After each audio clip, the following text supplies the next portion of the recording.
And we're back with the Deal Flow podcast, Ryan right here. As always, my guest is, you said to call you the SMB legend. Is that how I have this written down No, correct? please, no. I am very far on the totem pole in the SMB legend space. Maybe one day, but I got to earn my stripes first. Chandler Reed is my guest. It's good to get you on. I follow a lot of your work on Twitter, so it was good to connect and then to get you on the podcast. So maybe give a little background of who you are, what you do, and then we'll hop into some of the things that we're going to talk about from the searcher Yeah, perspective. 100%. Yeah, so I'm Chandler Reed. You can find me on Twitter at Chandler Reed SMB.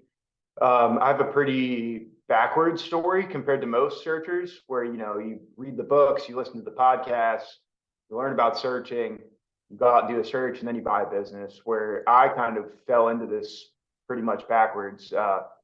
Scrolling on Twitter, my background was in multifamily private equity and commercial real estate development.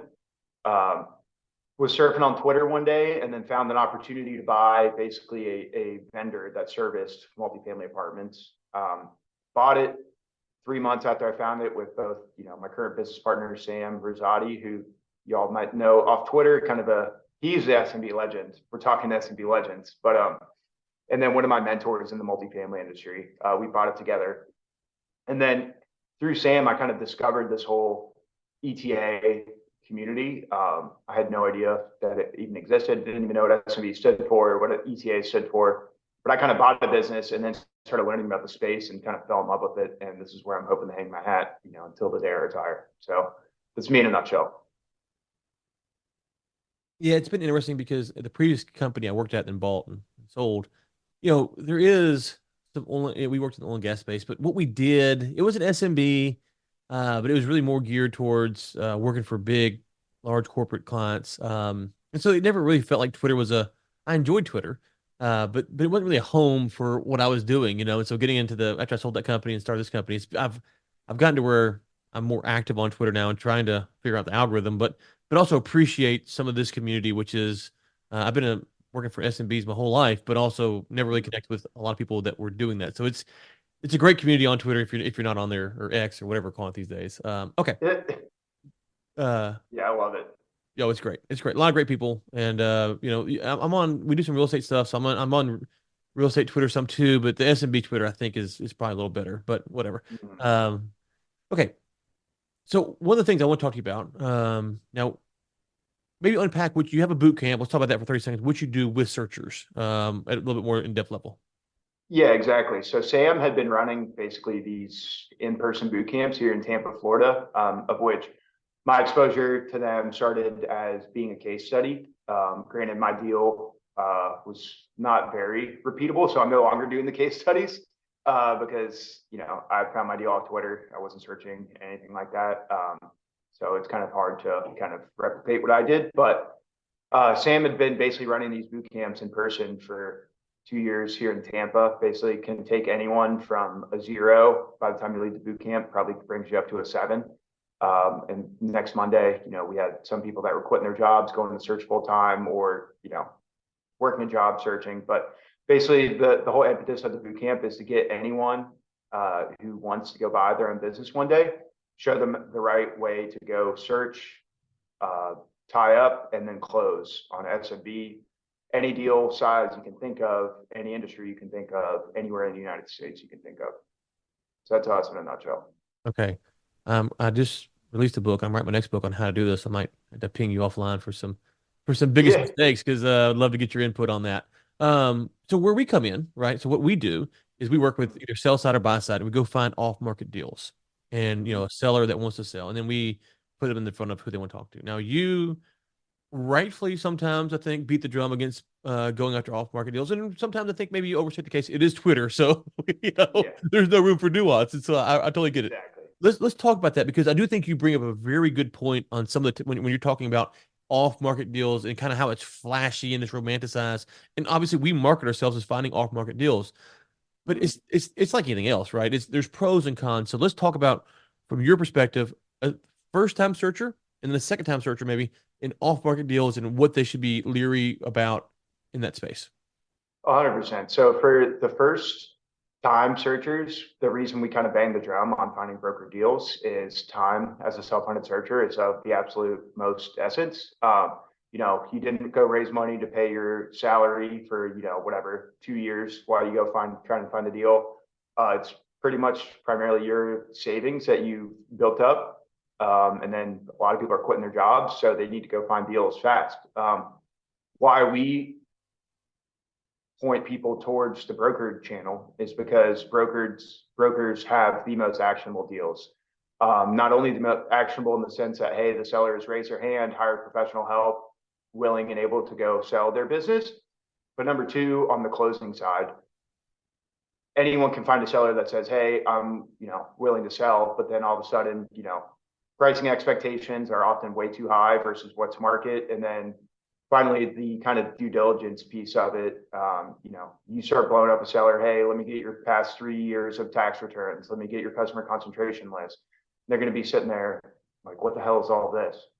And it's going to take you a super long time to close, and it probably good chance that it probably doesn't even close as well. So all in all, for a first-time searcher, we highly recommend going through the broker channel. That's going to be your best chance of closing on a great deal at a fair multiple quickly. But for a second-time searcher or someone that's been through the loops, maybe they already have a business that they haven't sold yet that they're clipping money on already, taking distributions from, and have built a team that kind of frees them up to go out and maybe go search proprietary or off market for a roll-up or something like that. I think that's perfectly good use case, and pretty much the only time I would suggest it. Okay. So here's what I'd say.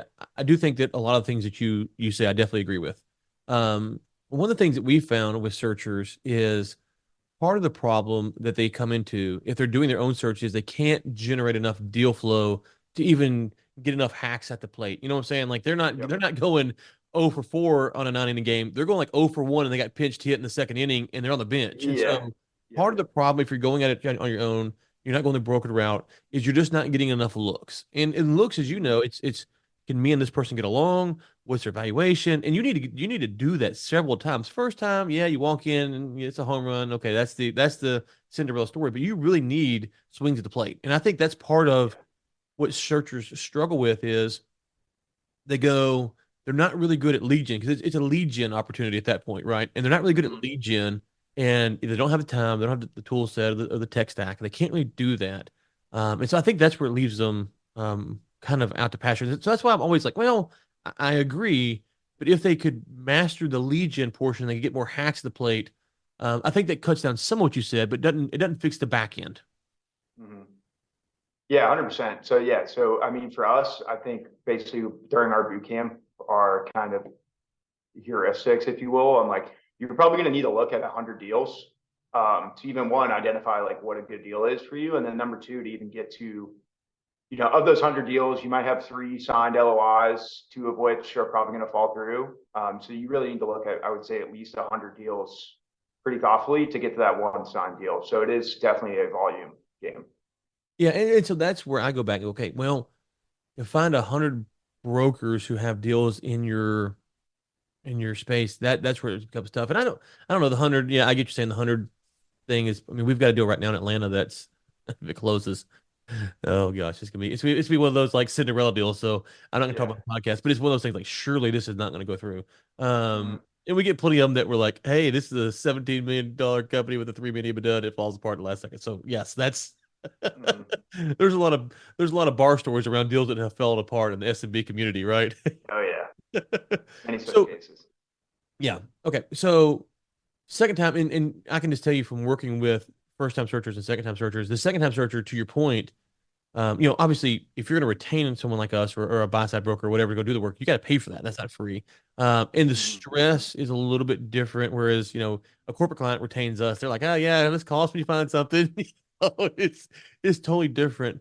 And part of the thing I was working on last night was a decision tree. And I'm curious if you guys talk about this in your book. So when you're going through this process, you say you got to look at 100 deals. How important is it, like something like a decision tree before you start the process? Say this is a hard no, this is a hard yes. This is like because it seems that searchers at some point it's hard to get the forest for the trees because you are emotionally tied up into this deal. So do you kind of coach people on, hey, you need to list out this is always a no. I don't care how good it is before they start the process? Yeah, so kind of the first things that we tackle before you even start your search is identifying your deal criteria. Because if that is wishy-washy and not airtight, like you're going to spend forever searching for a deal and you have no kind of idea what is a great deal, what's a good deal, what's a no-go. So the big things that we try to focus on, we call our big three, second two. The big three are the size, the industry, and the geography. And then the second two are who's going to operate it, and then how are you going to finance it? So if a great deal, for example, would once you have all that criteria listed out, those five, a great deal checks all those boxes. Now, let's say, probably a rare chance that all five of those criteria are going to hit. That's how you know it's going to be a home run deal if you get all those. But a good deal would probably be, hey, this checks, at least three of the five boxes. And then a no-go would be, hey, this checks only one or two, or maybe not even any of the boxes. So that's kind of like the lens that we try to get everyone up front on first. And that also bodes really well for you too, just on working with business brokers, and then also working, once you start talking to sellers. So you go to a business broker and you're like, hey, yeah, I'm looking for a pool cleaning company, and I'm looking for a commercial cleaning company, and I'm looking for a, health spa, something like that. They're going to be, immediately come to you and say, all right, this guy's a joker. He has no idea what he's looking for. I'm not going to take him serious. He's just another tire kicking, self-funded searcher. So we really try to help you identify exactly what the types of deal that you're looking for through that big 30-second two criteria. Mhm. And it just creates a flywheel effect of competency when you go out and start talking to people. So that's kind of the crux of your whole search. Yeah, I think that's, to your point, when we're brought in, we'll give people, because we can go out, a little bit more leeway on, maybe, one of our clients is a roofer and they're looking to buy a business that's on site when they're on site, right? So there's a couple of Yep, different businesses that could be. And so exactly. that's kind of okay. That's good criteria. Um, but the amount of people, I'm sure you get this too, that say, "Hey, send me anything you got. I'll look at it." You're like, "I'm not sending you a single thing ever." Like Yeah, that's just exactly. not happening. It's like, yeah, you're not serious. Like the people who get the looks in an ideal world, I would say, kind of that straddles the fence between that off market and then completely broker deal is you have all these conversations with these brokers. You've clearly identified exactly what you are looking for and given them a reason to believe you, just conveying your competency. And in an ideal world, a broker gets a deal across his desk, or she gets a deal across her desk that fits exactly what you're looking for. And before they even go put it on Biz Buy Sell or one of the listing websites, et cetera, you're going to be one of their first calls. Say, hey, I knew Chandler was looking for this commercial lighting company that had $1 million in EBITDA that was located in Tampa, Florida. He's going to run it, and he has SBA financing and some investors to back him to close this thing within 2-3 months. Am I gonna, if you're a broker, are you gonna call me with the deal who's competently conveyed if that's exactly what I'm looking for? Or are you gonna bring it to Joe Searcher, who was like, hey man, yeah, I'm just looking for any deal you got? Who's gonna likely get that first call? So You've got that, and the other thing you've got is that PE tells us all the time, if you send us deals, we'll buy them, and they've given us criteria, and will buy more deals from me than you will, right? And so, exactly. so if you're saying I'll look at anything, well, yeah, but I've got six PE firms who will buy 30 deals in the next 5 years if I want to go that route. You're going to buy one Exactly. deal. I would rather work with you for a lot of reasons. It's probably easier, but the PE is actually a repeat customer. So you're competing against other searchers, strategics, and PE, all who have more cash and liquidity than you do. And so saying I look at Mhm. anything, you've really hamstring yourself. And I get what they're saying, like, hey, I just want to be easy, but it's like, man, we got a spreadsheet of who wants what. We're tracking the Exactly. whole thing. Oh, this deal comes in. Who does that fit? And yeah, it could be a little bit frustrating because me and EBITDA company, there's plenty of PE groups that will go buy that if it's the right thing, of Exactly. course. They're kind of industry agnostic. They're just looking for business models, or, where they can do some multiple arbitrage, grow the company, et cetera. But yeah, if you want to compete against these big PE companies, the strategics, other searchers, you have to competently convey why you're the right person to buy this specific type of deal and be, on that broker's short list of the first calls that they're going to make when that deal comes across their desk, or maybe they already have one that's on their desk. Okay, so let's talk about assembling your team. You mentioned the broker. Now, in this case, you're talking about sell side brokers, so they don't really work for you, but they do kind of help advocate for both sides at a certain point in the process. Mhm. Who else is strategic to the team? CPA, M&A attorney, not just a business attorney, an M&A attorney. Who else do you advocate that searchers need to have on their team to close these deals? Yeah, perfect. So yeah, so we have five. So and I can talk about the ones that we have for SM Bootcamp specifically, but I'll just be, high level agnostic right now for anyone. You're definitely going to need an M&A lawyer.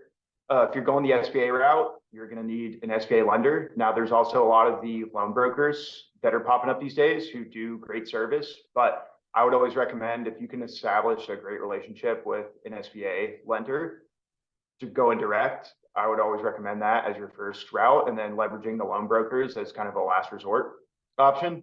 So you have M&A lawyers, SBA lender, quality of earnings. I really, and for all these deal team members, don't go with someone that does upper market deals that happens to do small business transactions just because they can or on the side.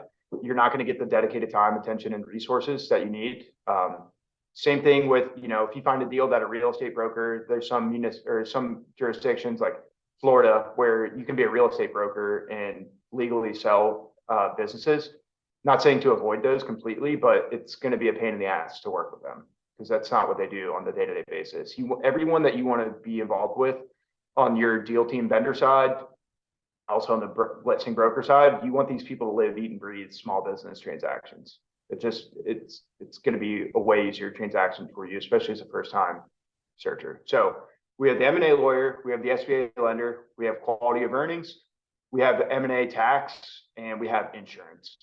So basically, your job as a searcher is to go out, search for a deal, tie it up, get it under LOI, and then you tap in your deal team experts. One of the biggest things we teach is you don't need to be an expert in any of those kind of 5 jurisdictions or 5 domains. All you need to do is be the quarterback, get the information to your team, and keep them all on track to get this deal closed. Don't try to be everything to everyone.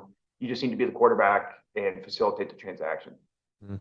Yeah, and so you mentioned the LOI. Do you advise to assemble the team at LOI, or do you think you should do like a pre-interview, whatever, before LOI to say, hey, listen, I'm getting ready to start this process. When I get LOI, I need the team assembled. I'm talking to people now.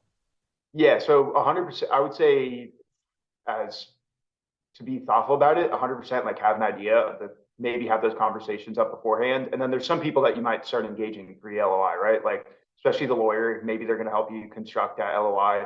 And then the SBA lender too, like socialize the deal with them before you get to LOI, because you go sign an LOI, you bring them the deal and they say, congrats, like you brought me a deal that doesn't work or it's not financeable by the SBA. So, all right, now obviously LOIs are not binding, but you're Still. going to go back to the seller and say, hey, sorry, my financing completely fell through. What's your take on the personal guarantee from not personal guarantee, the seller note? You think searchers should push for it, not push for it, to each his Yeah, own? 100%. Today, obviously interest rates are where they were, or interest rates 2, 3 years ago were, SBA rates were like 5, 6, 7%. Now they're at the 10, 11%. And you would think that the kind of demand or multiples in which you could buy these SMBs would be inversely related to interest rates. And unfortunately, there's so much demand these days that it is not. So now you're not only seeing the same kind of pricing for these SMBs, but your interest has basically doubled. So to get a deal done today, you're going to have to get creative. You're going to have to structure some sort of win-win deal. So basically, where the seller financing can come in is, hey, that seller obviously has a number in mind that if you're going to lever it up 90% SBA loan, that deal might not necessarily work out with today that interest rates are. So in order to get the seller kind of his or her kind of dollar amount that they're looking for, you might have to structure either a full standby note or some sort of creative seller financing that obviously still applies within the SBA's SOP to get deals done this day. That's a win-win because you got to explain it to them. Hey, I know you want X dollars. On my original capital stack, I can only give you X minus Y dollars to get that purchase price done. That's a win-win for both of us.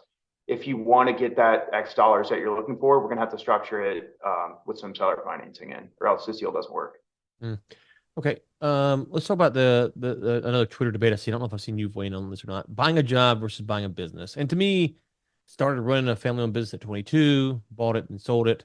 And I sold it because is that during COVID, the oil and gas market was wiped out, and I did not want to rebuild the company. Mhm. I didn't like what it did. I bought it for reasons. I bought it for the wrong reason, right? I bought the company for the cash flow, not because I love the business. Yeah, And so I see this talk on Twitter about buying a job versus buying a business. To me, I get part of what's being pushed on there, but I wonder if people are doing searchers a disservice by acting like if you buy a business, not a job, then you're just set up for life. Like it doesn't take much to make an SMB, I don't want to say unstable, but where you are keenly aware that you need to spend 60 hours a week to keep this thing going. for sure. Yeah, I would say, if anything, for a lot of first-time searchers, I would say I would recommend buying something with a job, especially if you have no business operational experience. Like, for example, the business I bought was a turnaround, and I always joke, I bought 10 jobs, not just one. But I was 25 and single at the time. I had nothing but time, attention, and kind of dedication to get into this. And my previous jobs before that were effectively, financial analysts. I'd never managed anyone. I'd never run a company. I'd never done anything. So I wanted to buy 10 jobs because I needed to figure out what the hell was going on. Mhm. And I couldn't hire and delegate myself out of a job if I didn't know the problems that these new hires would be facing. So I was seeking a kind of challenge like that. And I would recommend to anyone, don't shy away from buying a job, especially if this is kind of your first foray into entrepreneurship, because you could buy a company where you don't have a job, right? You have middle management in place, but then you have no idea what they're doing. And, you don't have a good bullshit detector yet of like, hey, are these people actually doing what they're stating they're going to do? And if you go out to make a hire, you have no idea the type of person that you need to make that hire. So I would say don't shy away from buying a job at all. But at the end of the day, you can't have anyone else tell you the type of business you want to buy, right? Like you have to come to that. You have to come to that answer yourself, and you got to do what's best for you and your family. At the end of the day, you can't let anyone tell you anything different. Yeah, I would say buying a job or buying a business, just buy a business, and I'm not using that job as opposite of a job. Buy a company that you Mm-hmm. are willing to be dedicated to save if it goes bad, right? Like Exactly. you're in there, and the problem that I had was when the market tanked. It's like, man, this could be a year, 2 year, 3 year rebuild. I'd just rather sell and start something else. I did not want to rebuild. That was not because I didn't like the business that we did. And we just it was Mm-hmm. just good at it, and we made money at it. But and so and that was really an eye opening thing for me, which was okay. Hey, I can use this because I was going to use this business to do certain things. But man, I'd have no desire to go and rebuild it. I think some people say, "Oh, I want to own a business." Well, when times get tough, you've got to want to work in the business to fix it, and that's not the same as some of this stuff you see out there. Oh, it's like okay, well, hey, when it's tough, you've got to want to do it. And of course, you got a loan and stuff like that. It changes the dynamics. But yeah, I think that a lot of people think that they want to own a home service business, and they don't realize, man, that's there's a lot of employees, there's a lot of Yeah. headache. You got to want that thing. It's not just the cash flow that you're seeing on the balance sheet. Exactly. And also to that point too, like depending on the type of business that you buy, like, yeah, what does getting your hands dirty look like in that business? Worst case scenario, break glass in case of emergency. If you buy a commercial cleaning business and you're contractually obligated to go clean an office building on the weekend and your maintenance techs call out sick, guess who's going to scrub toilets? That's right. That's you. Which the business I bought was almost 3 years ago, was a commercial lighting business. And my version of getting my hands dirty was flying across the country to get on site of apartment buildings and count the number of lights and take pictures of them, which I was okay with that because I got to travel. I was outside walking around. That seemed pretty much okay to me. I wasn't scrubbing toilets or anything like that. So I did have to get my hands dirty, but that was an okay version of getting my hands dirty for me. Yeah. And the final thing I'll say is, and on this issue, whether you want to buy a company or have a W-2, for me, it's a choice of preference, of course. But I remember when we'd be at the company that I was at previously, for years, we'd talk when things are going slow. Who are we going to lay off? How are we going to do it? There's these conversations. Of course, the employees know things are bad because there's no work Yeah. going on. Despite everything we said, if you can find a business that checks the boxes that you mentioned, I would rather go down on that ship than not know when they're in the corner office talking if my head's on the chopping block, right? Yeah. Because the 100%. levers you can pull, I would rather buy a job, to use that term, than to work at a job. And I'm not saying everyone should own a company or not. I'm simply saying all that we just said, I would still say I would rather be somewhat in control of my destiny than not knowing what's happening, not knowing what's going on. To me, I can't. That's the worst. And as an owner, you're in that position sometimes with clients, they're struggling. But as an employee, you're so far removed, man, that just makes it tough. So find the right job or business that you want to dig deep in on. I think that's just a better option. But what do you say on the W-2 versus ownership debate? Yes, I mean, for me, I would rather follow my own sword than get beheaded by someone else's 10 times out of 10 every day. But granted, I would say I have a certain amount of risk tolerance that, not everyone has. I would say at the end of the day, there's certainly nothing wrong with working a job. I used to like kind of bang the drum. Everyone needs to be an entrepreneur, but it's not the right path for a lot of people.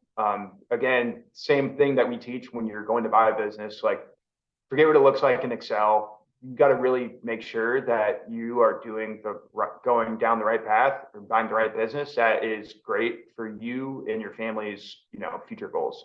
That's got to be the first thing. So same thing with even deciding to buy a business or staying with a job. Is that going to be the right move for you and your family? Recognize what you're getting into and do not compromise on that. Okay. We are up against the clock, so let's plug the boot camp. When's the next one? Our tickets still available. We're going to link to all this at 5y.biz in the show notes for the Deal Flow podcast. But tell people where they can go if they're on their phone, listen to the next one, search themselves, and also Yeah, your Twitter and anywhere else you want to send people to. yeah, 100%. So the best way to find out about it is just my Twitter, which is at Chandler Reed, SMB. The next digital boot camp is kicking off actually a week from today, which is pretty exciting. And then the next live one we have is in the middle of March, March 13th through the 15th, and then another one in May, and then three more this fall. We'll have another digital one this summer as well. And then also we have SM Bash coming up, which is kind of the one of our favorite kind of events all year. And now I'm blessed to be a co-host of it this year. Where basically it's a collision course of searchers, owner operators, and the best and brightest minds in SMB coming together in Salt Lake City, April 18th through the 20th. You can get some early bird tickets right now at smbash.com. And I think it's going to be our best one yet.